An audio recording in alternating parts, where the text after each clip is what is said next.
general possession, don't love it. Oh, the cover makes sense now. This man created water. Quickly realizing I think one space book is enough. Hi friends, it is Sunday, so that means it's time to start a new reading vlog. I'm very excited. We're gonna read more Kindle books this week. I have so many good options. Like, you see those options? So good. I have some Catherine Sinner, some Japanese translated books. I have some romance, like short stories, but I don't want to read romance right now, so we're not gonna do that. I'm actually really wanting to read The Time Machine by H.G. Wells. He wrote The Invisible Man, which was my favorite classic so far this year. So I think I'm going to start with The Invisible Man right there. And we'll see. I'm listening to some thrillers right now at work. I'm not like far into anything currently. I literally just started The Time Machine. So I will pick up a book and I will update you whenever I update you. But I probably won't get to too much reading today, but we'll see later in the week.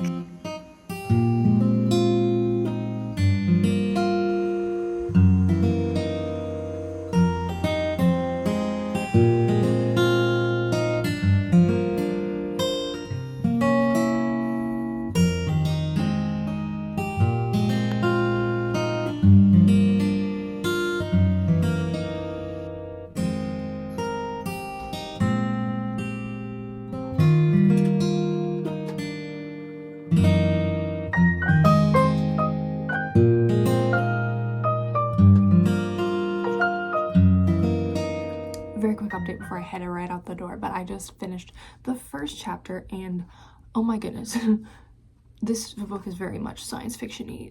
All the words science fiction-y, like they're just talking about space and time, and of course, obviously, the Invisible Man, we just jumped right into the fact that the man was invisible. We did not question how, he just was, so that was cool. But no, we are getting into the how they think time travel's working, but I think we're gonna get into the actual story now. So yeah, but I have to head out the door and I will finish this later.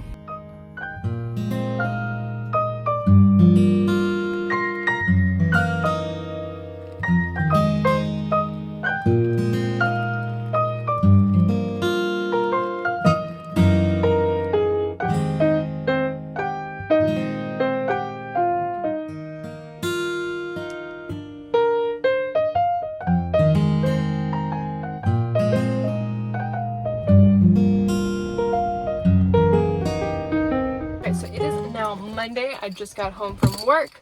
I thought I would give a little update on what I've been reading because I did get some reading done today. I actually I have like 5 minutes left, but basically I just finished Murder Road, and this book was interesting. In my last video I had been reading it and I got up to the first half and I had said that it was having like some ghosty paranormal vibes, and turns out it did have ghosty paranormal vibes, and I don't love when the solution ends up being a ghost. Like, that's spoilers. I'm sorry. Whoopsie.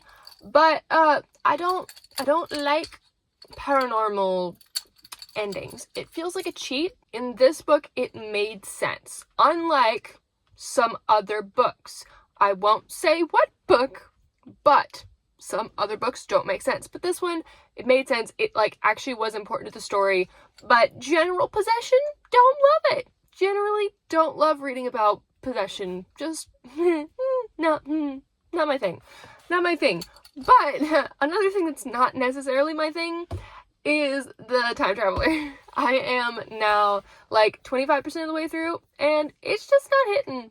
It's just not hitting like The Invisible Man did. Unfortunately, I will keep going at it, but I am not connected to it. We are pretty much just sitting at a table listening to a time traveler tell his story about how he time traveled. So we're not like actively time traveling, if you know what I mean. But it's only 100 pages, so it's very quick if I just read it. But I will continue to do that later on today. But other than that, that's what I'm reading right now. I'm gonna go inside, get some other stuff done, and I will read whenever I have a chance.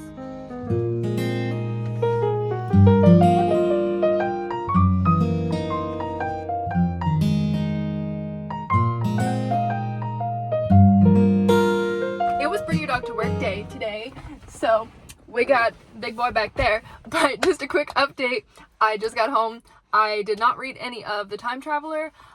Instead, I just listened to a new audiobook, a new thriller, Home is Where the Bodies Are. First off, that cover is so cool. It's like a VHS tape covered in blood.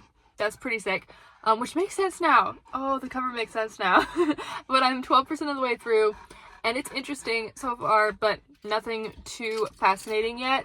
We're just following this woman, her sister, and her brother. Their mom just died, and their dad had apparently went missing like 7 years ago. And things are starting to come up. Maybe he didn't go missing after all. So, yeah, that's what I'm listening to. I might pick up The Time Traveler again later today, but he wants to go back outside. He does not like baths. So, we're gonna go do that, and I will update you later.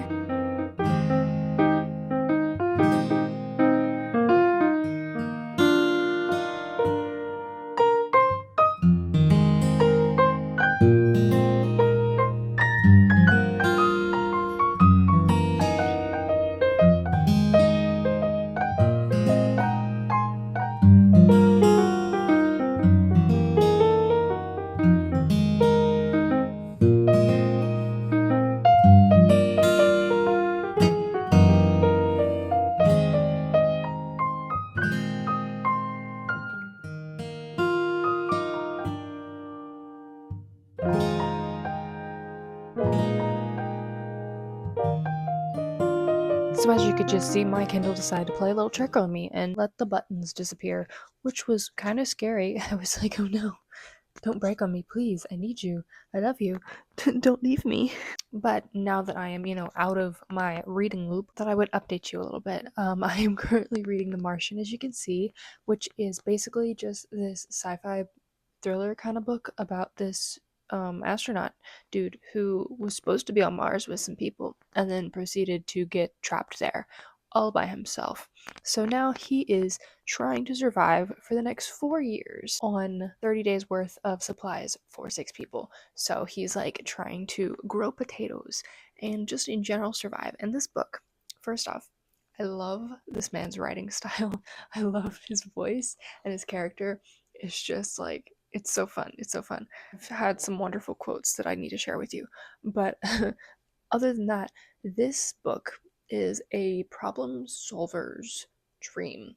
Like, I love solving random problems, and a lot of times those problems include math. And this book has pages and pages of this man mathing out how to survive. He's just like, okay, so I need this many calories to survive. So if I need this many calories to survive for one day, I'm going to need this many for 4 years. And if a potato grows, how many potatoes do I need to grow?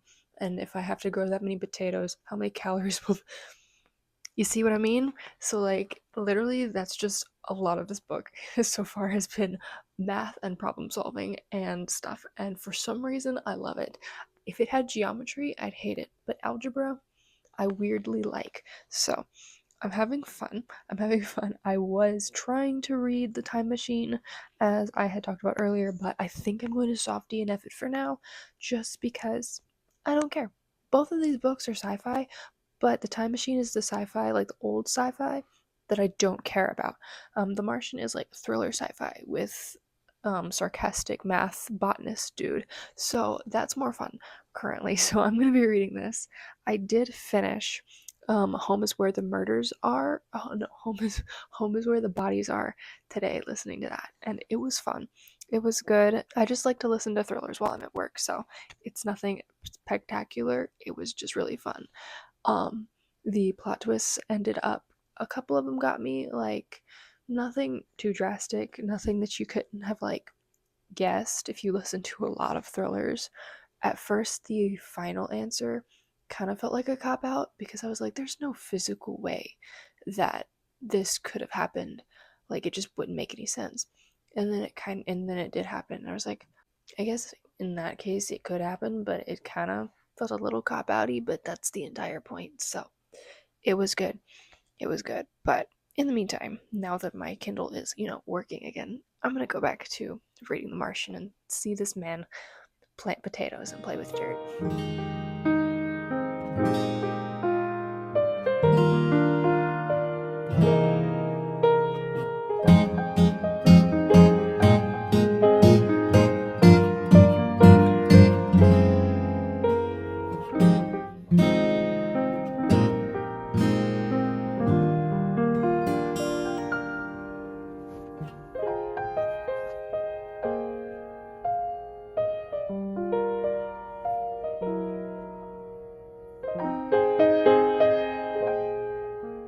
So I am now 25% of the way through The Martian, and I thought I'd give a little quick update. Right whenever I started being like, okay, this book, it could very quickly get boring because we're literally only following one character. Like, he's the only character in existence on Mars, obviously. So I was like, this could get bored so quickly. And as soon as I said that, we have more characters, not on Mars, but we have a whole bunch of other characters that we are now following on Earth who have realized he's alive, and they have like pictures from satellites and stuff, and they can like keep track of what he's doing, and they're trying to like figure out a way to get back to save him and make sure he can stay alive. So that's nice, that's great, that was perfect timing. As far as overall enjoyment of the book, it's still enjoyable, but I am kind of fighting the issue of this book is entirely telling. Like, there is no showing in this book. It is entirely telling from the perspective of a scientist who is doing numbers. So all the problem-solving number stuff is still happening, and eventually you stop caring how much oxygen you need and how many liters of oxygen you need to survive. Like, it was interesting for the first 20%, but at this point, I kind of want to move on to something else. But he is starting different journeys and staying alive. This man created water. He created water. He got hydrogen and he got oxygen and he created water. Like, I'm sorry. Wow. Interesting. So he's created water. He's grown potatoes in Mars soil by making Mars soil usable.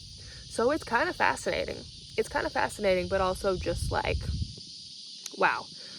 So I'm not sure where we're gonna go. I'm almost 30% of the way through, so I'm assuming like halfway through we're gonna somehow get in contact with everyone else, but I guess we'll find out. I will update you whenever I have another update.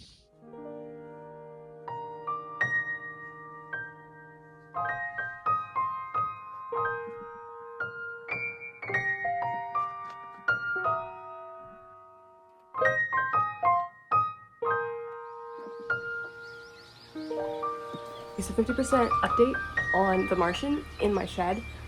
Ignore that. I don't know why I'm in here, but hi. I am currently over 50% of the way through The Martian, and some things have happened. First off, he is now in contact with Earth, so that's great. That's lovely. We have a lot of different perspectives now, and we also just have conversations between him and Earth, so that's great. We love that. Along with that, they tried to send him some food. They tried. I know I'm getting to the point where anything I say is a spoiler, so I'm trying to be really careful, but vague enough. They tried. But now they have another plan, and I'm excited to see where that goes. So this book, I was again getting to the point where I was like, this is getting repetitive. It could be boring really quickly.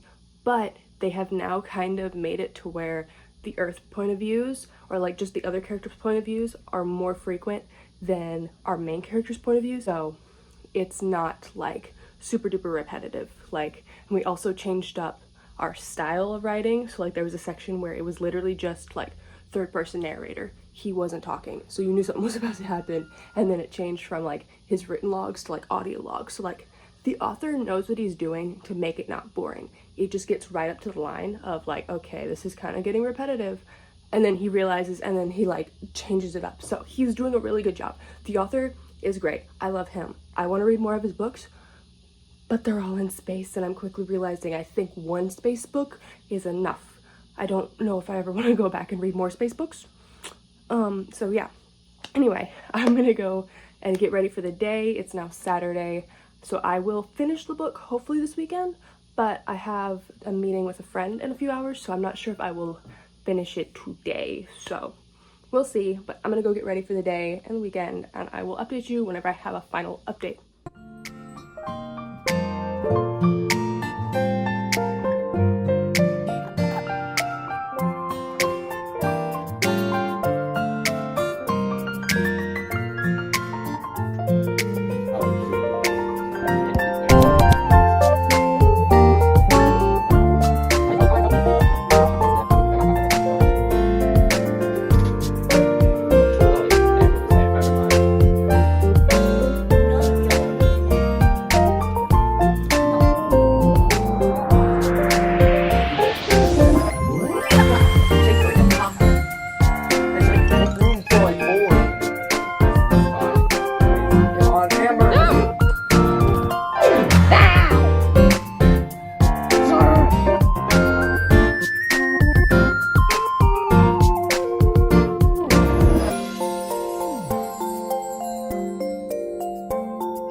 and oh my goodness, that was really good. Like, I did not expect this story to be so, like, heartfelt almost. Like, the writing style was so fun. It was really funny. It was really technical. If you do not like math and technical things, you will hate this book. If you do like math and technical things, this will be your favorite book ever. At the last 10% I was reading, I honestly, not gonna lie to you, I was like skipping a good point. Like, I was skimming through a good portion of it purely because I didn't care how they were doing what they were doing. I just wanted them to do what they were doing, and I wanted to see what happened. Like, nothing was wrong with the writing style at all. It's just a personal preference that there's a point where I no longer care about the math. Like, I just don't. I don't care about the technical part. I don't care about the space. I don't care about the actual anything. I just want our characters to be happy and everything to be okay. And I honestly, genuinely was not sure if this book would have a happy ending or not. Like, I was low-key expecting something at the last minute to just like go terribly wrong. So I am really happy with how it turned out. It was really good. I honestly so deeply want to check out more of Andy Weir's books, but will I? Probably not. Not unless I am like deeply craving space books. But I think I might have had my lifetime fill of space books in this book. But with that being said, it was just so good. Like, it was so good. If it didn't have like all the technicalities, I would love it. But that's just part of what makes this book and really sci-fi in general what it is. That's just not my cup of tea. But I did love the book overall. I loved the writing style. I loved our character. I loved the timing. Like, the pacing was really good. And just everything, just except the like technical talk and jargon and stuff to the book, because it's a book about scientists. That's what that's what's gonna happen. But yeah, I think I'm gonna give this book 4.5 stars just because it was genuinely so good. Just that 0.5 stars of technicalities, just that just that. Then the other books I read in this video, the thrillers, I already talked about those enough, so I'm not going to rehash those. And then I will not be picking back up The Time Machine or The Time Traveler. I think it's The Time Machine. I kept saying it wrong, so I don't remember which one's right anymore. I will not be going back to that one right now. I will be, in fact, going to bed. So I'm going to end this video here. Thank you so much for stopping by and watching what I realistically read this week, and I will see you next week. Bye.